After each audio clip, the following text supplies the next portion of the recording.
नमस्कार, मी राहुल कुलकर्णी. NDTV मध्ये तुमचं स्वागत आहे. संसदपटू, उत्तम वक्ते, इतिहासाचे अभ्यासक असे अमोल कोल्हे आपल्यासोबत आहेत. सुरुवात आपण अशी करू की संभाजी महाराजांना स्वराज्य रक्षक म्हणायचं की धर्मवीर म्हणायचं? मुळात मी कायम ही भूमिका मांडलेली आहे की माझं स्वतःचं असं म्हणणं आहे की जर आपण छत्रपती संभाजी महाराजांना धर्मवीर म्हणालो तर आपण त्यांना काहीसं मर्यादित करतो का, असा माझ्यासारख्या एका शंभू भक्ताला हा प्रश्न पडतो. कारण जेव्हा आपण छत्रपती संभाजी महाराजांना धर्मवीर म्हणतो तेव्हा केवळ त्यांच्या बलिदानापुरता त्यांचा कार्यकाळ होतो का? आणि मग स्वतः औरंगजेबासारखा एक बलाढ्य बादशाह स्वतः फौजेचं नेतृत्व करत येत असताना एकावेळी 5 आघाड्यांवर पंजेफाड करत स्वराज्याचं रक्षण करणारे छत्रपती संभाजी महाराज, हे कुठंतरी मला वाटतं स्वराज्य रक्षक म्हणणं ही जास्त विस्तृत बिरुदावली आहे. आता छत्रपती संभाजी महाराजांनी धर्मासाठी कामं केलीत का? 100% केली. म्हणजे तुकोबारांच्या नावानं चालणाऱ्या पालखीला संरक्षण देण्याचं काम असेल किंवा गुलामांचे बाजार बंद करण्याचं काम असेल, या अनेक गोष्टी आहेत. किंवा दक्षिणेतल्या लढाया, दक्षिणेतल्या, परंतु त्यापेक्षा मोठं विस्तृत बिरुदावली ज्याला आपण म्हणतो, ही मला वाटतं की स्वराज्य रक्षक ही जास्त विस्तृत बिरुदावली होते. कारण छत्रपती संभाजी महाराजांच्या कार्यकाळामध्ये छत्रपती शिवाजी महाराजांनी स्वराज्याचे जे मापदंड घालून दिले होते, याला कुठेही याच्या हितांना बाधा पोचलेली दिसत नाही. आणि त्यामुळे छत्रपती संभाजी महाराजांसाठी धर्मवीर पेक्षा स्वराज्य रक्षक ही जास्त विस्तृत बिरुदावली आहे, असं माझं म्हणणं. की तुमचं माझं ऐकलं नाही, पण संभाजी महाराज हे धर्मरक्षक होते की नव्हते? यामध्ये फार महत्वाची गोष्ट ही आहे की अनेक इतिहासकारांनी एक प्लॉट जो आपण म्हणतो, जेव्हा तुम्ही अभ्यास करता तेव्हा अनेक वर्ष एक हे नॅरेटिव्ह देण्यात आलं की छत्रपती संभाजी महाराजांची यथेच्छ बदनामी करण्यात आली. छत्रपती संभाजी महाराज बदफैली होते, हे होते, ते होते, ते होते, ते होते, पण त्यांनी धर्मासाठी बलिदान दिलं. आणि मग जेव्हा केवळ धर्मवीर म्हटलं जातं तेव्हा ही आधीची जी संपूर्ण जी यथेच्छ बदनामी जी करून ठेवलेली आहे, या बदनामीचा वास केवळ फक्त धर्मवीर म्हणत असताना जो छत्रपती संभाजी महाराजांचा ज्वलज्वलन तेजस इतिहास आहे, याला नाकारण्याचा प्रयत्न तर नाही ना, असं वाटतं तुम्हाला? हा एक प्रश्न नक्कीच मनात येतो. कारण अगदी मल्हार रामराव चिटणीसापासून या गोष्टी झालेल्या आहेत. बरं, हे सगळं लिखाण जर आपण बघितलं तर या लिखाणामध्ये हे जे नाकारण आहे हे आपल्याला सातत्यानं दिसत आलं. बरं, त्याच संदर्भाने मग पुढच्या ज्या ज्या गोष्टी घडत गेल्या तिथे तिथे छत्रपती संभाजी महाराजांविषयी एक अढी अशी निर्माण झाली. आता एक साध्या प्रश्नाचं उत्तर द्या. बॉलिवूड सुरू होऊन एवढी वर्ष झाली, छत्रपती संभाजी महाराजांवर बॉलिवूडमध्ये एकही सिनेमा का नाही आला? का नाही आला? का वाटतं तुम्हाला? नाही, कारण मुळात हा इतिहास सांगण्याचं धाडसच कोणी करत नव्हतं ना. हा इतिहास छत्रपती संभाजी महाराजांचा जो संपूर्ण समग्र इतिहास आहे हा सांगण्याचं धाडस नव्हतं. जसं मी माझ्या वैयक्तिक अनुभवातून सांगतो की स्वराज्य रक्षक संभाजी मालिका होण्यापूर्वी 9 वर्ष मी अनेक चॅनल्ससाठी अनेक निर्मात्यांकडे मी खेटा घालून झालेला आहे की छत्रपती संभाजी महाराजांवरचं मला ही कलाकृती करायची आहे. मला जी उत्तरं मिळालीत ना, ती उत्तरं इतकी संतापजनक आहे. जसं एक होतं की पराभूतांचा इतिहास कधी सांगितला जात नाही. काय सांग, हे उत्तर होतं. याच्यावर माझा उलटा प्रश्न हा होता की जगाच्या इतिहासात अशी कुठलीही बलिदानाची प्रेरणा नाही की ज्या बलिदानानंतर तब्बल 18 वर्ष सर्वसामान्य रयतले. मला हा पराभूताचा नाही, मला हा एका फार मोठ्या जेत्याचा इतिहास सांगायचा. पण हे तुम्हाला सांगावं लागतं का? तर ही जी एक पूर्ण एक बदनामीचा एक प्रकार जो करून ठेवला होता, त्यामुळे अनेकांच्या मनात अनेक संभ्रम होते. पण आजची मराठी माध्यमातली जी लिडिंग एंटरटेनमेंट चॅनल आहेत ती पण होती की ज्याने हे सगळं नाकारलं, तुम्ही जे करत होता तो. कारण कोणालाच याची खात्री पटत नव्हती त्यावेळी. पुन्हा चॅनलचा दोष आहे का की चॅनलमध्ये ज्या खुर्चीवरची माणसं बसलेली त्या माणसांच्या मनावर काय संस्कार झालेले आहेत? म्हणजे त्या माणसांच्या मनावर जर हे संस्कार झाले असतील की छत्रपती संभाजी महाराजांचा जो इतिहास आहे तो इतिहास म्हणजे एक ब्युटिफुल प्लॉट आहे की एका अत्यंत कर्तृत्ववान पित्याचा नाकर्ता पुत्र, हे वर्षानुवर्ष ठसवण्यात आलं होतं. म्हणजे मध्यमवर्गीय पांढरपेशी आणि त्या वरच्या वर्गानं कायमच संभाजी महाराज आणि छत्रपती शिवाजी महाराजांना स्वतःचं मांडलेलं आहे. असा कोणता वर्ग आहे की ज्याला असं वाटतं की संभाजी महाराजांची बदनामी आपण करावी?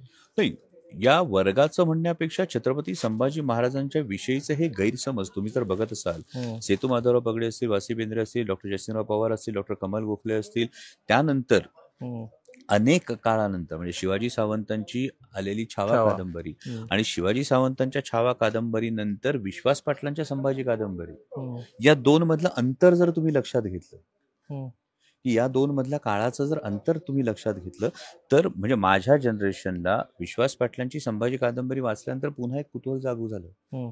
शिवाजी सावंतांची छावा वाचल्यानंतर कुतूहल जागं झालं. या कुतूहलापोटी अनेक नाटकांचे प्रकार म्हणजे मला आठवतं 2006-07 साली जेव्हा मोहन तोंडवलकरांनी शंभूराज हे नाटक जेव्हा केलं होतं तेव्हा अनेकांनी वेड्यात काढलं होतं. म्हणजे कदाचित नितीन देसाईंनी पहिल्यांदा राजा शिव छत्रपती मालिका केली, त्यानंतर अनेकांचं धाडस पाहायला लागलं की ऐतिहासिक कलाकृती करू.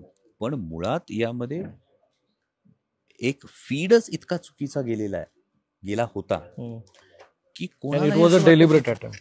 It was a deliberate attempt असं म्हणायला नक्कीच जागा आहे. कारण इतिहास असा अगदी ठरवून लिहिला असेल असं तुम्हाला वाटतं की ठरवून म्हणण्यापेक्षा कसं आहे, याची सुरुवात कुठे दिसते तर 1811 मध्ये मल्हार रामराव चिटणीसांनी चिटणीसाची बखर, ही चिटणीसाची बखर जी लिहिली ही छत्रपती संभाजी महाराजांच्या बलिदानानंतर तब्बल 122 वर्षांनी लिहिली.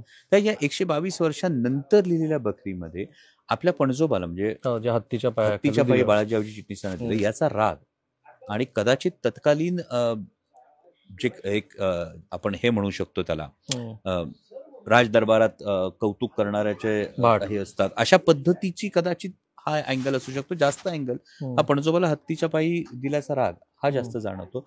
मग चिटणीसांनी बखरलेली चिटणीसांच्या बखरीपासून त्याच्यानंतर आदिलशाच्या दरबारात असलेल्या एका याने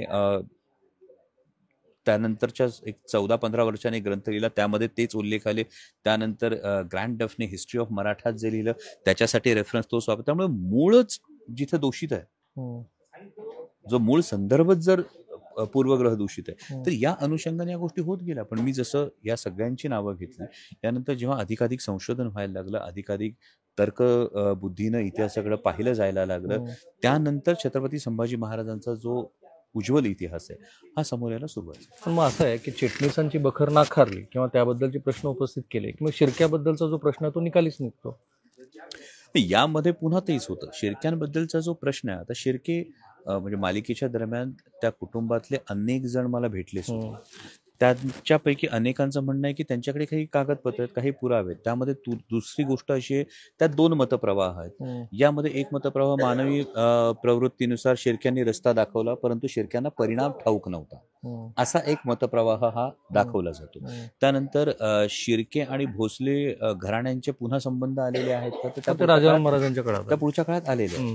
बरं, त्यामध्ये पुन्हा एक ही परस्पर विरोधी जे काही मतप्रवाह आहेत, या मतप्रवाहामध्ये पुन्हा एक आहे की खंडोबल्लाळ ने शिर्क्यांचं वतन देण्याच्या मोबदल्यात पुन्हा शिर्क्यांनी मदत केली. त्यामुळे हे सगळे वेगवेगळे संदर्भ हे समोर येतात आणि मूळ इतिहासाची गंमत हीच आहे की तुम्हाला हे बिंदू जोडत जात नाही. पण अभ्यासक, इतिहासाचे अभ्यासक म्हणून अमोल कोल्हेंना काय पडतं कसल्या बाबतीत शिर्क्यांच्या बद्दल? कारण आता तो वाद चर्चेत आहे. इतिहासाचे अभ्यासक म्हणून मुळात ही गोष्ट महत्वाची दिसते की जे काही असल पुरावे आहेत यामध्ये काही ठिकाणी कान्होजी शिर्के औरंगजेबाला जाऊन मिळाले होते. It is a fact. I mean recorded. हा रेकॉर्डेड जो फॅक्ट आहे, हा फॅक्ट हा तिथे दिसतो. आता यामध्ये तुम्हाला त्यातला एक मानवी अँगल बघावा लागतो, त्यामध्ये तुम्हाला त्यातला एक राजकीय अँगल बघावा लागतो. म्हणजे मानवी दृष्टिकोनातून जर आज आपण बघितलं तर अनेक पठारावरची जी काही गावं आहेत, आजही आपल्याला तिथली घराणी दिसतात, गावं दिसतात.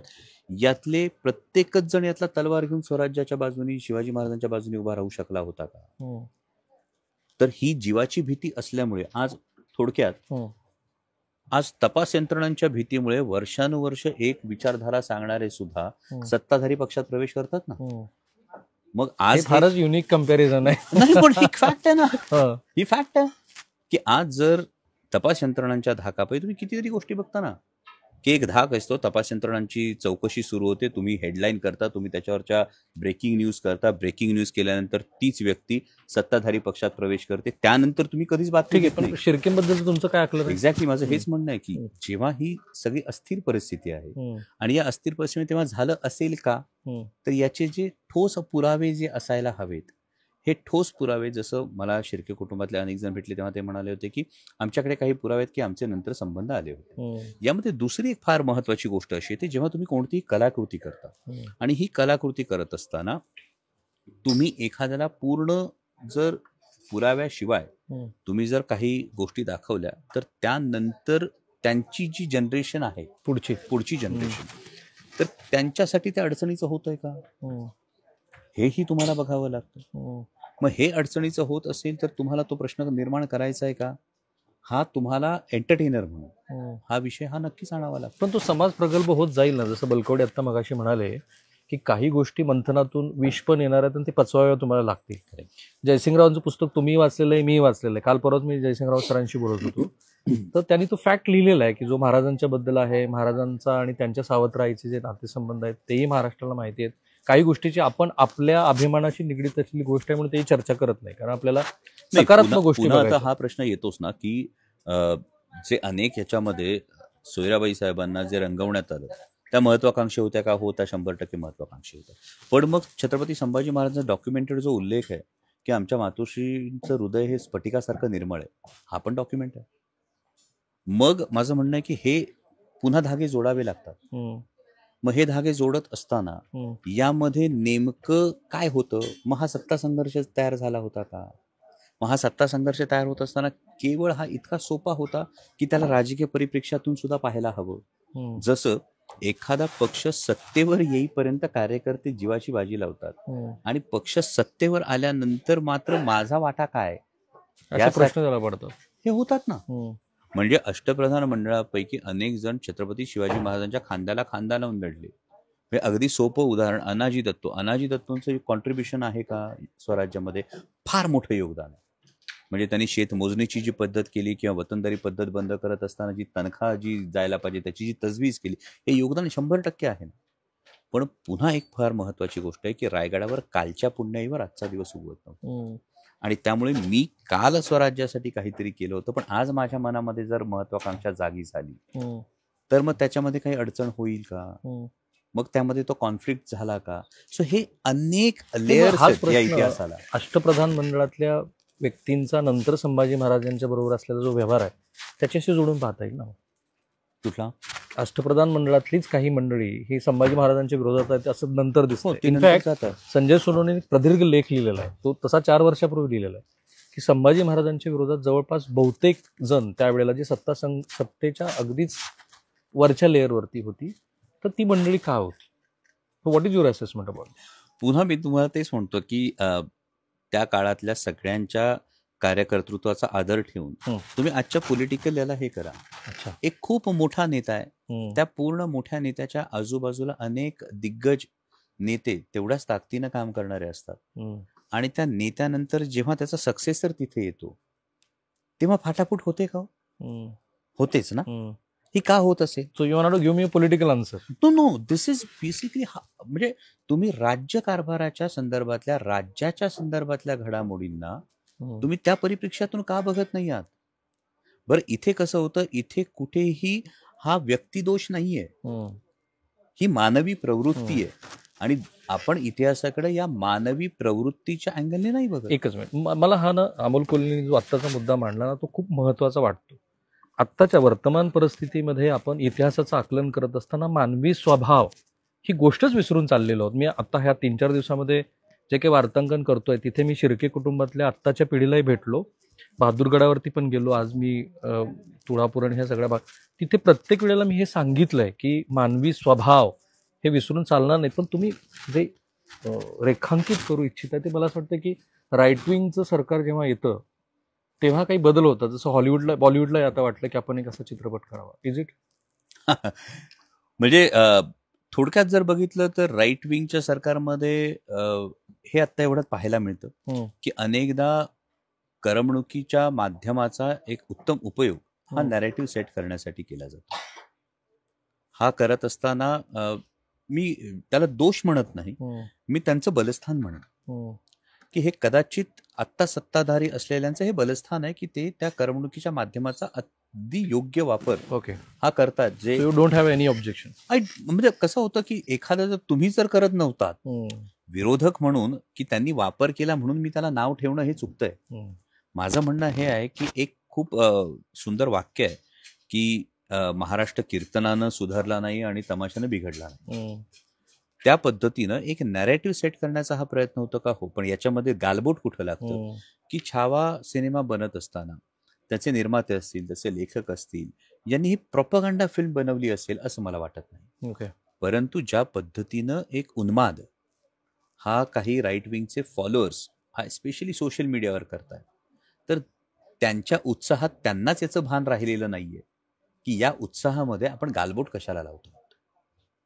म्हणजे हे गालबोट लावून आपण त्या दैदिप्यमान इतिहासावर आपला मालकी हक्क सांगायला जातोय का? आणि जर हे होत असेल तर मूळ इतिहासाचं अध्ययन, इतिहासाचं ज्या पद्धतीनं आपण रिक्रिएशन हे का करायची गरज आहे, याचा मूळ हेतू काय आहे? तर याचा मूळ हेतू इतिहासातल्या चुकांची दुरुस्ती करून त्यातून प्रेरणा घेऊन राष्ट्रहित साधणं, राष्ट्र बांधणीचं कार्य होणं हे अभिप्रेत असतं. पण जेव्हा तुम्ही त्याला एका इझमचा चष्मा लावून मग हे असा जो एक उन्मादी प्रकार करायचा जो एक प्रयत्न होतो, त्याने मला असं वाटतं कदाचित मेकर्सच्याही मनात नसेल. म्हणजे मी जेवढं ऐकलंय की विकी कौशल यांनी अफाट भूमिका केलेली, त्यांनी प्रचंड मेहनत घेतलेली आहे. लक्ष्मण उतेकरांनी अशा विषयाला हात घालणं, छत्रपती संभाजी महाराजांच्या विषयाला नॅशनल लेवलच्या याच्यावर हात घालणं ही सोपी गोष्ट नाही. मला कौतुक या गोष्टीचं आहे की छत्रपती संभाजी महाराजांचा इतिहास या निमित्तानं देशभर पोचला, हे कौतुकास्पद आहे. त्यामुळे या सगळ्याला अकारण कुठेतरी एक वेगळ्या अँगलवर जर न्यायचा कुठल्याही विंगचे, be it right wing, be it left wing, मला असं वाटतं त्यापेक्षा त्याकडे निरीक्षण पंतप्रधानांनी सांगितलंय म्हणून. कारण पंतप्रधान संसदेतच बोलले होते की गांधी हा चित्रपट आला म्हणून गांधीजींचं महत्व आणि त्यांची प्रसिद्धी वाढली. नंतर त्यावर प्रतिवाद केला गेला आणि मधल्या काळात असे म्हणजे आता जेव्हा पंजाबचं इलेक्शन होतं मागच्या वेळेला, त्यावेळेला उडता पंजाब आला वगैरे. आत्ता अगदी तेलंगणापासून की जिथे भाषेची तशी अडचण आहे हिंदी भाषिकांची, तिथे सुद्धा त्या चित्रपटाचा म्हणजे छावाचा जो काही शेवट होतोय आणि ती 15 मिनिटाची जी दृश्य आहेत, मी काल उतेकरांशी बोललो आज सकाळी सविस्तर झालं, तर ती 15 मिनिटाची जी दृश्य आहेत ना, ती अत्यंत परिणामकारक आहे. आणि तुम्हाला तर माहिती आहे की हे माध्यम किती परिणामकारक आहे. सो आत्ता छावा आणि त्यातली जी 15 मिनिट आहेत ती काय इम्पॅक्ट करतात? मी चित्रपट पाहिला नाही, माझी अपेक्षा ही आहे की ती 15 मिनिटं, या 15 मिनिटांनी खरी तर प्रेरणा काय द्यायला हवी, ही प्रेरणा ही असायला हवी की इतके अनन्वित अत्याचार सोसून सुद्धा जर एखादा माणूस झुकत नसेल, तर एखादा बदफैली किंवा या पद्धतीचं जे चित्र रंगवलं होतं, असा माणूस इतका ठामपणे उभा राहू शकत नाही. आणि त्याहीपेक्षा महत्वाची दुसरी गोष्ट की त्या बलिदानाची प्रेरणा काय होती, तर 18 वर्ष सर्वसामान्य रयत लढत राहिली. अगदी राजा राज्यात नसताना सुद्धा सर्वसामान्य रयत लढली आणि हे जगाच्या इतिहासात उदाहरण नाही. आणि ही फार मोठी प्रेरणा त्या बलिदानाने दिली. बलिदानाच्या प्रसंगाने भावनावश होणं हे अगदी स्वाभाविक आहे. म्हणजे मी शिवपुत्र संभाजी महानाट्य करतो, या महानाट्यातही जवळपास 20-22 मिनिट हा संपूर्ण बलिदानाचा प्रसंग हा संपूर्ण आम्ही त्या महानाट्यामध्येही दाखवतो. पण त्या महानाट्यानंतर तुम्ही सोशल मीडियावर एक व्हिडिओ बघितला असेल, 2 मिनिटात पूर्ण पेहराव बदलून पूर्ण भरजरी पेहरावामध्ये छत्रपती संभाजी महाराज घोड्यावर प्रेक्षागृहात येतात. याचं कारण कलाकार म्हणून मला असं वाटतं की त्या प्रेक्षागृहातून जाताना कोणत्याही माणसाच्या मनात माझ्या धाकल्या धन्यांची छत्रपती संभाजी महाराजांची रक्तबंबाळ प्रतिमा असू नये, ते त्यांचं राजबिंड रूप त्यांनी मनात साठवून जावं.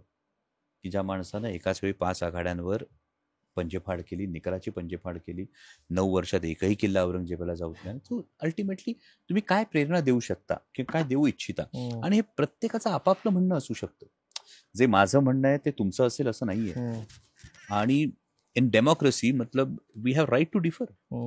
पण यामुळेच अमोल कोल्हे टीकेचे धनी झाले. अमोल कोल्हे यांच्याकडे धाडच नाहीये की जो प्रसंग आता छावामध्ये दाखवला आणि ज्या प्रसंगामुळे महाराष्ट्राला आणि उर्वरित देशाला इतिहास कळाला. मला वाटतं ही जी कोणी टीका करतं ना, यातल्या एकाही व्यक्तीनं मला 2 प्रश्नांची उत्तर द्यावी. की इतक्या वर्षात छत्रपती संभाजी महाराजांचा इतिहास लोकांसमोर यावा म्हणून आपलं काही योगदान आहे का? एक. दुसरी महत्वाची गोष्ट, जर आपलं काहीच त्यामध्ये योगदान नाही तर आपल्याला ते माध्यम समजतंय का? टेलिव्हिजनवर जर तुम्हाला टेलिव्हिजनवर हा प्रसंग बघायचा होता, याची तुम्हाला जर इच्छा असेल, तर मला असं वाटतं अशा लोकांनी आपली मानसिकता तपासून घेतली पाहिजे. फक्त छत्रपती संभाजी महाराज पकडले गेले म्हणून धाय मोकळून रडणारी लहान मुलं पाहिली तुम्ही.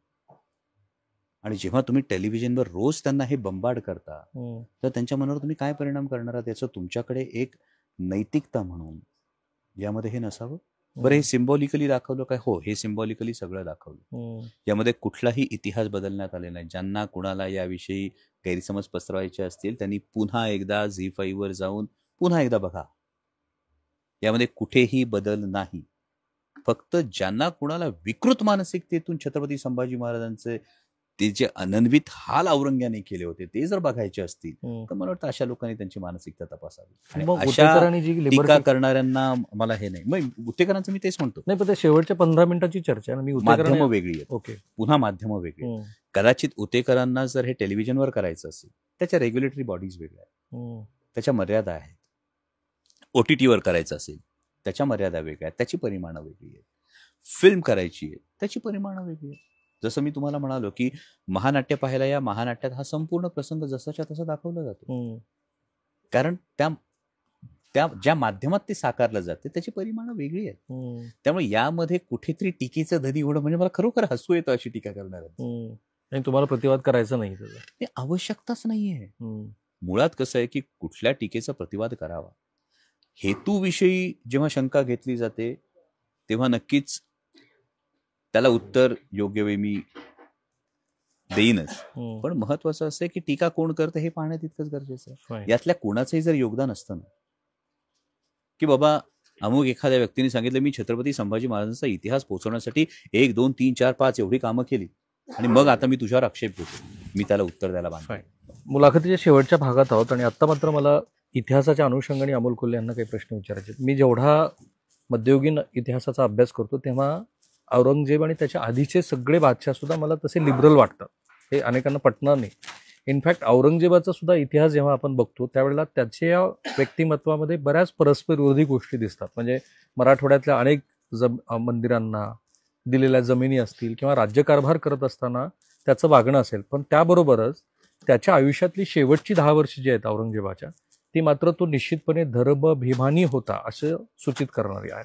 सो औरंगजेबाने संभाजी महाराजांच्या बरोबर जे केलं ते त्याच्या धर्म अभिमानातनं आलेली गोष्ट आहे का तो तसाच बदलत गेलेलं व्यक्तिमत्व आहे? एक जर असं आपण बघितलं तर ही जास्त धाक बसण्यासाठी केलेली ही गोष्ट आहे. तुम्ही आणखी थोडं मागे गेला तर देवगिरीला जेव्हा बहुतेक राजा रामदेवरायांच्या जावयाचे जी परिस्थिती केली होती की ती कातडी सोलवटून वेशीवर टांगण्यात आलं होतं, हा धाक बसवण्याचा हा पद्धत दिसतो. आणि मला असं वाटतं की औरंगजेबाच्या बाबतीत विचार करताना तो इतका क्रूर, इतका माणूस या पातळीवर सुद्धा अनेक प्रश्न निर्माण होतील असं होतं की स्वतःच्या बापाला विषाने मालिश करणारा, स्वतःच्या भावांचे खून करणारा तो इतका निर्दयी होता. आणि त्याच्यासाठी कदाचित राज्यकर्ता म्हणून त्याने धर्म हे साधन म्हणून वापरलं, आपली सत्ता, त्या सत्तेची मांड पक्की करण्यासाठी. हे तुम्हाला वारंवार दिसतं. म्हणजे औरंगजेबाने स्वतः त्या टोप्या विणणं, त्या टोप्या हे करून दाखवणं. मला वाटतं की आत्ताच्या काळामध्ये जे परसेप्शन पॉलिटिक्स ज्याला आपण म्हणतो, हे परसेप्शन पॉलिटिक्सचा हा भाग नसेल का, हाही एक फार महत्वाचा प्रश्न निर्माण होतो. कारण मग या पद्धतीनं जेव्हा हे होतं की तो जो शेवट करण्यात आला, छत्रपती संभाजी महाराजांचा जो शेवट करण्यात आला, यामध्ये त्याची चीड आणि मुळात धर्म हा टूल म्हणून वापरणं हा त्याचा स्वभाव हा मला जास्त. आणि कुणावर दहशत बसवायची त्याला? ही संपूर्ण स्वराज्यावरची दहशत आहे. कारण छत्रपती संभाजी महाराजांना तुम्ही विचार करा की तब्बल 40 दिवस कैद केल्यानंतरही एकही किल्ल्यावरचं निशाण खाली येत नाहीये. कोणीही आपली जागा सोडत नाहीये. आणि त्यामुळं ज्या माणसाला असं वाटलं होतं की तुम्ही जर त्याच्या मानसिकतेतून थोडा विचार केला तर त्याच्या सल्तनतचा विस्तार बघितला, काबूल ते बंगालपर्यंतच्या सल्तनतचा विस्तार असलेल्या एका तत्कालीन बादशहाला म्हणजे औरंगजेबाला अक्षरशः टाचा घासत 9 वर्ष हे स्वराज्यात छत्रपती संभाजी महाराजांनी अक्षरशः फरफटवलं होतं. हम्म. 9 वर्ष. त्यामुळं 9 वर्ष एक बादशाह त्याच्या राजधानीत पुन्हा जाऊ शकत नाहीये. हम्म. जो आदिलशाही अवघ्या काही महिन्यात जिंकतो, जो कुतुबशाही अवघ्या काही महिन्यात जिंकतो आणि त्यामुळे दख्खनवर राज्य करण्याचं त्याचं स्वप्न हे भंग पावतं. हम्म. याचा त्या माणसाच्या म्हणजे तो जो एक क्रूर कर्म आहे हम्म. त्याच्या मानसिकतेवरचा जर तुम्ही इम्पॅक्ट जर विचार केला हम्म. तर आता हे संपायला हवं. आता शंभूराजांच्या बलिदानानंतर मराठेशाहीनं गुडघे टेकायला हवेत. यासाठी तो धाक असावा. कदाचित औरंगजेबाची ही पावलं पूर्ण विरुद्ध पडली किंवा हे दान पूर्ण विरुद्ध पडलं. हम्म. म्हणजे मी सुरुवातीला म्हणालो की उलट त्या बलिदानानं इतकी मोठी प्रेरणा दिली हम्म. की जे आपण आणि औरंगजेब हा शासक कसा होता? हं? औरंगजेब हा शासक म्हणून कसा आहे? नाही, औरंगजेब तुम्हाला शासक म्हणून जर बघितला तर पुन्हा त्याच्यातला जो धर्मांधतेचा जो अँगल आहे हम्म. म्हणजे तुम्हाला जिजिया करासारखा हम्म. जो तुम्हाला पुन्हा अँगल दिसतो. हम्म. काही ठिकाणची मंदिरं ही उद्ध्वस्त केल्याचे काही संदर्भ दिसतात. जसे तुम्ही म्हणालात की काही ठिकाणची मंदिरांना जागा दिल्याचेही उल्लेख आहेत, हम्म. काही ठिकाणच्या मंदिराचा जीर्णोद्धार केल्याचे उल्लेख आहे, काही ठिकाणची मंदिरं उद्ध्वस्त केल्याचे उल्लेख आहेत. हम्म. त्यामुळं हे सरसकट धर्मवेड नाहीये. मला असं वाटतं की धर्माचा एक टूल म्हणून सत्ता साधण्यासाठी केलेला वापर म्हणून हा दिसतो. शासक म्हणून नक्कीच औरंगजेबाचा हा वचक असणार आहे. हम्म. कारण औरंगजेबाच्या काळामध्ये अकबराचं एक मोडून काढलेलं बंड जर बघितलं आपण हम्म. म्हणजे अनेकदा आपल्याकडून एक गल्लत अशी केली जाते की शत्रूला कमी लेखलं तर आपला हिरो मोठा होतो अशी एक भाबडी समजूत आहे. परंतु शत्रू जेव्हा तितकाच तुल्यबळ असतो तेव्हा मला असं वाटतं की हिरो हा त्याच्यापेक्षा मोठा होतो. हम्म. आणि त्यामुळे औरंगजेबाच्या कार्यकाळात जर तुम्ही बघितलं तर अशी बंड ही त्याच्या कार्यकाळाचा विचार करता हम्म. त्याची एकूण बंड ही खूप कमी झाली आणि पुन्हा एकदा छत्रपती संभाजी महाराजांच्या बलिदानाचं महत्त्व हे तिथे अधोरेखित होतं. कारण या बलिदानानंतर 18 वर्ष लढत लढली, 27 वर्ष एकूण औरंगजेब राजधानीत जाऊ शकलेला नाहीये आणि त्यामुळं औरंगजेबाच्या मृत्यूनंतर औरंगजेबाला जेव्हा इथेच शेवटचा श्वास घ्यायला लागला त्यानंतर संपूर्ण मुघल सल्तनत ही खिळखिळी झाली. पण एक प्रश्न कायम राहतो की 40 दिवस संभाजीराजे त्यांच्या ताब्यात आहे, कुठल्याही मराठा सरदारानं प्रतिवाद केला नाही. अगेन व्हेरी इंटरेस्टिंग हम्म. क्वेश्चन. मी पुन्हा म्हणतो की आजच्या काळात एक विचार करा की एक व्यक्ती किडनॅप झाली. ही व्यक्ती किडनॅप झाल्यानंतर किंवा ही व्यक्ती अटक झाल्यानंतर त्याच्या सभोवती हम्म. हा कैक किलोमीटर पर्यंत सैन्याचा घेरा आहे आणि त्या व्यक्तीच्या मानेवर तलवार आहे. हम्म. म्हणजे आता तुम्ही एअर स्ट्राईक नव्हता करू शकत ना तेव्हा. त्यामुळे तुम्हाला कुठेतरी वेढा फोडणं गरजेचं होतं आणि वेढा मला 1 किलोमीटरवर वेढा फुटत आहे ही जर बातमी पोचली असती तर ही बातमी पोचल्यानंतर या व्यक्तीच्या मानेवरच्या तलवारीने काय केलं असतं. हम्म. म्हणजे आपण माझं म्हणणंच ते आहे ना की आपण या लॉजिक्सचा नाही विचार करत कधीच. हम्म. म्हणजे यासाठी हे विचारलं जातं. आता हा जो तुमचा प्रश्न या प्रश्नाला एक उपप्रश्न असतो अनेकदा. म्हणजे अनेकांनी मला ही चर्चा केली की कदाचित संभाजी महाराजांच्या विषयी तेव्हा नाराजीच होती म्हणून कोणीही त्यांना मदतीला आलं नाही. हम्म. हे धादांत चुकीचं आहे. म्हणजे औरंगजेबाच्या सैन्याच्या पसाऱ्याचं जर वर्णन तुम्ही केलं तर हे पसाऱ्याचं वर्णन बघितलं तर कैक किलोमीटर पर्यंत त्याच्या छावणीचा घेरा होता. हम्म. आणि छावणीच्या घेऱ्यामध्ये कुठल्या तरी कोपऱ्यावर जर लढाई सुरू झाली, चकमक सुरू झाली हम्म. तर त्याचा परिणाम छत्रपती संभाजी महाराजांवर झाला नसता हम्म. जे तेव्हा बंदी होते. हम्म. आणि हे इतकं साधं सरळ लॉजिक आहे. त्याला दुसरी पुन्हा एक किनार अशी येते की ही किनार अशी येते की आपली जागा सोडायची नाहीये. हम्म. म्हणजे पुन्हा हा दंडक तुम्ही अगदी अफजल खान वधापर्यंत जर गेलात तर अफजल खान वधाच्या वेळी सुद्धा छत्रपती शिवाजी महाराजांचे जो दंडक आहे प्रत्येकाला आपलं काम नेमून दिले त्याने तेवढंच काम करायचं. हम्म. आणि या पद्धतीनं जे प्रतापराव गुजरांच्या बाबतीत झालं हम्म. बेहलोल खानावरच्या स्वारीच्या वेळी हम्म. तेव्हा त्याने आत्मघात होतं हे सगळ्यांना अनुभवाने कदाचित कळलं असेल. हा मुद्दा आता पुढे येण्याची दाट शक्यता आहे. म्हणून शिवाजी महाराज असतील किंवा संभाजीराजे असतील यांच्या धर्माभिषेक गोष्टीपेक्षा इतर गोष्टीबद्दल मधल्या काळातल्या इतिहासामध्ये आपण शिकलो. आणि शाळेमध्ये आता बरेच जण म्हणतात की आत्ता जो काही प्रसंग चित्रपटात दाखवलाय तो एवढा विस्तृतपणे आम्हाला सांगितला नाही. मध्यंतरी राजाराम महाराजावरती डॉक्युमेंटरी करत असताना महाराजांनी गोव्याच्या एका फिरंग्याचं कसं डोकं उडवलं शिवाजी महाराजांनी हेही मी साध्यंत बघितलं. त्याचा अर्थात उल्लेख करायची त्या डॉक्युमेंटरीत गरज नव्हती. शिवाजी महाराज असतील किंवा संभाजीराजे असतील, यांचा धर्मविषयक असलेला जो दृष्टिकोन आहे हा भविष्यात सुद्धा चर्चेला येण्याची दाट शक्यता आहे. मला असं वाटतं की ही माझी पुन्हा भाबडी अशी ही भावना कायम आहे, की माझं म्हणणं आहे की छत्रपती शिवाजी महाराज, छत्रपती संभाजी महाराज एक असीम चैतन्य आहे. म्हणजे आता राईट विंग सत्तेत आहे, राईट विंग सत्तेत असल्यामुळे त्याला त्या पद्धतीनं त्या अँगलने पाहिलं जातं. मग आज उद्या परवा कोणी सत्तेचा अमरपट्टा घेऊन आलेलं नसतं. ओके. आज उद्या परवा काही ना काही होईल, त्यानंतर पुन्हा तोच इतिहास एका वेगळ्या नजरेनं पाहिला जाईल. पण धर्माचा अभिमान असणं ही फार महत्वाची गोष्ट आहे. छत्रपती शिवाजी महाराज, छत्रपती संभाजी महाराज या दोघांमध्येही ती आहे. धर्माचा अभिमान, धर्माचा अभिमान आहे, अहंकार नाही.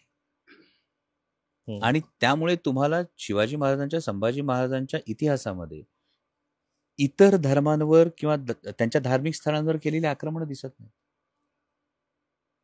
मग औरंगजेबानी धर्म स्वीकार असं म्हटलं होतं की नाही, कारण त्याच्यावरती पण पुन्हा प्रतिवाद सुरू झाले. यामध्ये पुन्हा आता जे काही डॉक्युमेंटेड ज्या काही गोष्टी आहेत, आता इतिहासामध्ये होतं कसं अनेकदा की तुम्ही समकालीन पुरावे, उत्तरकालीन पुरावे या गोष्टींवर जाता. तर समकालीन तेव्हाचे इतिहासकार होते भीमसेन सक्सेना, ईश्वरदास नागर आणि खाफी खान. आता या तिघांच्याही वर्णनामध्ये छत्रपती संभाजी महाराजांच्या आणि औरंगजेबाच्या डायलॉगमध्ये दोनच प्रश्न आहेत की तुझे संपूर्ण किल्ले माझ्या हवाली कर आणि माझे कोण कोण लोक तुला फितूर. ही समकालीन पुरावे. याला आता तुम्हाला अँगल द्यायचा असेल तर हाही देता येतो की मी कशाला महाराष्ट्राला हा जर अँगल द्यायचा असेल, कसं असतं इतिहासामध्ये कायम एक शक्यता असते. ही शक्यता काय असते की मग हे औरंगजेब म्हणाला होता पण हे इतिहासकारांनी लिहून नाही ठेवलं त्यावेळी, असं काही घडलं असेल का. पण मग त्याला दुसरा एक लॉजिक हा विचारावा लागतो. म्हणजे जेव्हा तुम्ही इतिहासाकडे साक्षेपी नजरेने बघायचं ठरवता तेव्हा औरंगजेबाच्या तत्कालीन जे काही साम्राज्य होतं, या साम्राज्यामध्ये अनेक हिंदू मांडलिक राजे पण होते ना. मिर्झा राजेच होते ना, जे चालून आले होते. म्हणजे मिर्झा राजेंचा नंतर अंत झाला, दुर्दैवी झाला, दुर्दैवी. पण जेव्हा छत्रपती संभाजी महाराजांच्या विषयी अशा पद्धतीचं क्रूर कर्म औरंगजेबाने केल्यानंतर त्यावेळी सुद्धा अनेक हिंदू राजे होते. मग यांचं क्षात्रतेज लयाला गेलं होतं, कारण याच्यापैकी कोणीही बगावत किंवा बंड केल्याचं निदर्शनास येत नाही. तोच तर खरा प्रश्न. एका क्रूर कर्म्या बादशहाने धर्मावरून छत्रपती संभाजी महाराजांची जर अशा पद्धतीनं त्यांचं हे केली, हत्या केली, तर मग कुठलाही हिंदू राजा पेटून उठला नाही का त्यावेळी? का नाही पेटून उठला? म्हणूनच हा जो पुन्हा प्रश्न आहे की खरोखर हा प्रश्न होता की हा प्रश्न नव्हता. ठीक आहे, शेवटचा स्वराज्यासाठी जो प्रश्न होता त्याच्यावर स्वराज्य पेटून उठले, त्याच्यावर स्वराज्य 18 वर्ष पेटून उठलं. मी पुन्हा म्हणतो, हे अनेक भक्तांना आवडणार नाही, अंधभक्तांना, पण इतिहासाकडे इतक्या निरक्षर विवेक बुद्धीने बघायला शिकायला पाहिजे. संभाजी महाराजांच्या व्यक्तिमत्वामध्ये बऱ्याच परस्पर विरोधी गोष्टी आहेत. ते शिवाजी महाराजांच्या शत्रूला जाऊन भेटले, मिळाले होते, हा तर इतिहासच आहे. नंतर त्यांच्याबद्दल काही लिहिलंय नाही, तुम्ही बोला ना. पुन्हा मध्ये जागा हा तुम्हाला आता पूर्ण वेळच देणार आहे की त्यांनी त्यांच्याबद्दल जे इतिहासात लिहिलेलं आहे आणि अर्थात त्यांचं कर्तृत्व आणि त्यांनी दाखवलेला पराक्रम, ह्या सगळ्या परस्पर विरोधी गोष्टी आहेत. अमोल कोल्हे यांनी जेव्हा मालिका केली आणि त्याच्या अनुषंगाने वाचन केलं, संभाजी महाराजांना आत्मसात केलं, ते व्यक्तिमत्व कसं, आता तुम्ही प्रतिवाद करू शकता. मला कायम असं वाटलं की ज्या माणसाला बाळकडूच हे मिळालेलं आहे, म्हणजे हे अनेकदा वेगळ्या अँगलने पेंट करण्याचा प्रयत्न केला की आईपासून दुरावलेला मुलगा, वडिलांपासून दुरावलेला मुलगा. तुम्ही त्यांचा आग्र्याचा वास्तव्य का विचारात घेत नाही? 8-9 वर्षाचे तेव्हा, जेव्हा ते 9 वर्षाचे होते तेव्हा आग्र्याच्या कैदेमध्ये त्यांना मिळालेला छत्रपती शिवाजी महाराजांचा सहवास आपण का लक्षात घेत नाही? बरं, छत्रपती शिवाजी महाराजांनी शंभूराजांना आग्र्याला नेत असताना उद्याचा राजा आहे, शत्रूची राजधानी कशी असते, राज्यकारभार कसा चालतो, याचं शिक्षण देण्यासाठी नेलं. कारण तोपर्यंत 350 वर्ष मराठ्यांचं राज्य नव्हतं, 350 वर्ष महाराष्ट्र गुलामीत होता. त्यामुळे राजा काय असतो, राजधानी काय असते हेही माहित नव्हतं. याची देही याची डोळा नव्हतं बघितलं ना. मग हे ज्या शंभूराजांना वयाच्या अवघ्या 9व्या वर्षी हे बाळकडू मिळालं, त्यानंतर पुन्हा त्यांना त्या राजनीतीच्या भाग म्हणून मुघलांकडे मनसबदार म्हणून राहावं लागलं. मग याला पुन्हा मला जागा मिळाली. म्हणजे मी कायम असं म्हणतो की ज्या छत्रपती शिवाजी महाराजांच्या न्यायप्रियतेवर आणि स्वराज्य हे एकमेव सर्वोच्च त्यांचं ध्येय जर होतं, तर त्यांनी शत्रूला जाऊन मिळालेल्या मुलाला सहज स्वीकारलं कसं असेल? मग यामध्ये पुन्हा ही जागा राहते की मग छत्रपती शिवाजी महाराज आणि संभाजी महाराजांचा हा ठरवलेली ही योजना होती का की महाराज दक्षिण दिग्विजयासाठी गेलेले आहेत? पुन्हा बघा, महाराज दक्षिण दिग्विजयासाठी गेलेले आहेत. स्वराज्याचा राजा स्वराज्यात नाही, दिलेर खानासारखा शत्रू हा सीमेवर आहे आणि तरीही स्वराज्यावर आक्रमण होत नाही. मग त्यासाठी हे आक्रमण थोपवण्यासाठीची तजवीज होती का? आता काही जण म्हणतात की नाही, मग राजांनी व्यंकोजी राजांना जे पत्र दिलं त्याचं काय? पण पुन्हा हेच आहे, व्यंकोजी राजे स्वराज्याच्या कारभारात एकत्र होते का? हा पुन्हा प्रश्न येतो. मग व्यंकोजी राजांना दोघा भावाची लढाई झाली ना, व्यंकोजी पळून गेले. व्यंकोजी राजांना हे पटवून देण्यासाठी मी काही लिहील. म्हणजे मी आता समजा एक प्रेस कॉन्फरन्स केली आणि या प्रेस कॉन्फरन्समध्ये 2 नेते सांगतात आमच्यात आलबेल आहे, आमच्यात काहीही वाद नाही, पण आतमध्ये अँटी चेंबर मध्ये जाऊन दोघे हमरी तुमरीवर येऊन भांडतात. की बरं तुम्ही प्रत्येच्या कॉरिडॉरच्या तुम्ही विचार करत हे काही प्रेक्षकांना असं वाटेल व्यक्तिमत्व आहे, ते हे जे संपूर्ण व्यक्तिमत्व आहे, त्यामुळे ते शत्रूला जाऊन मिळाले होते का? पुन्हा माझं लॉजिक याला उत्तर देत नाही. जर छत्रपती संभाजी महाराज हे बंडावा करून शत्रूला जाऊन मिळाले असते तर छत्रपती शिवाजी महाराजांनी त्यांना तितक्या आत्मीयतेने स्वीकारलं असतं का? पुन्हा कारभारांच्या बाबतीत जे आहे माझं पुन्हा तेच आहे की हा मानवी स्वभाव आहे की सत्तेसाठी मी एवढेही कष्ट सोसले आणि आता 4 सुखाचे दिवस आले तर मला माझा वाटा मिळायला काय हरकत आहे? तुम्ही आज अनेक ब्युरोक्रेसीमधले अधिकारी बघता ना, म्हणजे सुदैवानं फक्त राजकीय पुढाऱ्यांच्या संपत्तीची चर्चा होते आपल्याकडे, ब्युरोक्रेसीच्या संपत्तीची कधी चर्चा होत नाही आपल्याकडे. ते व्हायला पाहिजे खरं तर. पण ब्युरोक्रेसीच्या संपत्तीची जेव्हा चर्चा होईल तेव्हा तुम्हाला हे लक्षात येईल की एखाद्या ब्युरोक्रॅटनी चांगलं काम केलेलं असतं आणि तो म्हणतो मी एवढं चांगलं काम करतोय ना, मग एवढं केलं तर बिघडलं कुठे? मग ही मानवी प्रवृत्ती त्यावेळी कारभाऱ्यांची का नसेल? आणि मग हे सगळं बघितल्यानंतर पुन्हा हे येतं, छत्रपती संभाजी महाराजांनी या कारभाऱ्यांना माफी का दिली असेल? मग पुन्हा तिथे त्यांचा धोरणी स्वभाव दिसून येतो, ज्याची पाळंमुळं पुन्हा महाराजांच्या शिकवणीमध्ये जातात की ही केवळ मानवतावादी माफी नव्हती. स्वतः औरंगजेब दख्खनमध्ये उतरण्याची तयारी करत असताना पूर्णपणे नवख्या टीम बरोबर शंभूराजे जाऊ शकणार नव्हते. त्यांना अनुभवी या सहकार्यांची गरज होती. म्हणून त्यांनी आजच्याही काळामध्ये जसं आपण डिमोशन करतो तसं अनाजी दत्तोंना अष्टप्रधान मंडळात ठेवलं, पण त्यांना सुरनीसवरून त्यांना मुजुमदार एवढं डिमोट करून ठेवलं. बाकी सगळ्यांना त्यांची पदं पूर्ववत दिली. त्यानंतरही जेव्हा दुसऱ्यांदा हे झालं, बरं 2दा विषप्रयोग झाले संभाजीराजांवर, त्यानंतरही दुसऱ्यांदा जेव्हा अकबराच्या साथीनं संधान बांधण्याचा जो प्रयत्न झाला त्यानंतर त्यांना हत्तीच्या पायी दिलेलं. आणि पुन्हा तेच आहे की एखादं, पुन्हा मी आजचा कॉन्टेक्स्ट देतो, एखाद्या राजकीय पक्षाचा नेता हा समजा तो त्या राजकीय पटलावरून नाहीसा झाला तर तो टेक ओव्हर करण्यासाठी इतर जे धडपडतात ना, याच पद्धतीनं छत्रपती शिवाजी महाराज गेल्यानंतर एकाच वेळी 5 आघाड्यांवर पंजेफाड करावी लागते. एकीकडून इंग्रज येतात, एकीकडून पोर्तुगीज येतात, खालून आदिलशाह येतो, वरून मुघल येतात, स्वतः औरंगजेब उतरतो. बरं एवढं मोठं आक्रमण स्वराज्यावर एकही झालं नव्हतं, स्वतः औरंगजेब आला त्यामुळे. आणि त्यामुळे ती लढाऊ वृत्ती, तो बाणेदारपणा हा संपूर्णपणे संभाजी महाराजांच्या त्या व्यक्तिमत्वात दिसतो. आणि याचं पुन्हा तेच कारण आहे की राष्ट्रमाता जिजाऊ मासाहेबांनी 1 नाही 2 छत्रपती घडवले. शिवाजी महाराज, छत्रपती संभाजी. तुम्ही एका वाक्यात उत्तर दिलं तर मला आवडेल, पण ते काही बंधन नाही तुमच्यावरती. ज्या प्रश्नाची सुरुवात मी केली होती की संभाजी महाराज हे स्वराज्य रक्षक की धर्मवीर? तुम्ही त्यांना सोयीसाठी कुठलीही उपाधी द्या. नाही, अमोल कोल्हेंसाठी मी कायम असं म्हणतो की ते स्वराज्य रक्षक ही विस्तृत बिरुदावली आहे. आणि जर कुणाला त्यांनी त्रास होत असेल तर तुम्ही स्वराज्य रक्षक धर्मवीर संभाजी महाराज म्हटलात तरी माझी हरकत नाही. फक्त छत्रपती संभाजी महाराजांच्या इतिहासाला गालबोट लागू देऊ नका, त्यांच्या कार्यकर्तृत्वाला कमीपणा येऊ देऊ नका. एवढं जर तुम्ही करणार असाल तर तुम्ही त्यांना शंभूराजे म्हटलं तरी चालतं, धाकलं धनी म्हटलं तरी चालतं, आणि स्वराज्य रक्षक धर्मवीर शंभूराजे म्हटलं तरी चालतं, आणि स्वराज्य रक्षक छत्रपती संभाजी महाराज म्हटलं तरी चालतं. काही प्रेक्षकांना असं वाटेल की ह्या सगळ्या मुलाखतीत तुम्ही जी काही भूमिका मांडली ती बहुतेक समन्वयवादी अशी ती भूमिका आहे. ज्या राजकीय विचारधारेला तुम्ही आता बांधिलकी ठेवली आहे. नाही नाही नाही नाही, पुन्हा ही गल्लत होते. हे वारंवार केलं जातं की राजकीय विचारधारेला ही बांधिलकी जी आहे, तुम्ही पुरोगामी विचारधारा म्हणजे काय, व्यवस्थेला प्रश्न विचारणं. मी आत्ता जी भूमिका मांडली यामध्ये अनेक व्यवस्थेलाच प्रश्न विचारले, हे अनेक इतिहासाला प्रश्न विचारले. म्हणजे चिटणीसांच्या बखरीत असं लिहिलं म्हणून मी डोळे झाकून मला तेवढंच म्हणायचं असं नाही म्हणालोय. हाच तर पुरोगामी विचार आहे. हम्म. तुम्ही व्यवस्थेला प्रश्न विचारले, पुरोगामी विचारानं व्यवस्थेला प्रश्न विचारायचे असतात, ते मी विचारतो. इतिहासाला जोपर्यंत आपण उभे आडवे प्रश्न विचारत नाही, हम्म. तोपर्यंत आपला जो गौरवशाली इतिहास आहे तो उजळपणे समोर येणार नाही. आणि म्हणून मी कायम असं म्हणतो की परदेशातल्या अनेक राजांचं असं बघायला मिळतं की ज्यांचं नगभर असतं त्यांचं विधभर सांगतात. हम्म. आपल्या राजाचं आभाळभर आहे, आपण सांगायला कमी करू. Thank you so much. Thank you so much. ही मुलाखत ह्या वेळेला फार महत्त्वाची होती, कारण अमोल कोल्हेंनाच खूप प्रश्न लोक विचारत आहेत, पण ही अपूर्ण मुलाखत आहे. कारण मी आणखी तुमच्या मनात असलेले असंख्य प्रश्न त्यांना विचारलेच नाहीत, तेही गडबडीत आहेत. आणि त्यांनी चित्रपट पाहिलेला नाही. खरं म्हणजे चित्रपट पाहिल्यानंतर मला एकदा भेटायला पाहिजे आपण. नक्की भेटूयात आपण. पण या मुलाखतीमध्ये तुमचे काही प्रश्न असतील तर ह्या व्हिडिओच्या कमेंट बॉक्समध्ये जरूर टाका.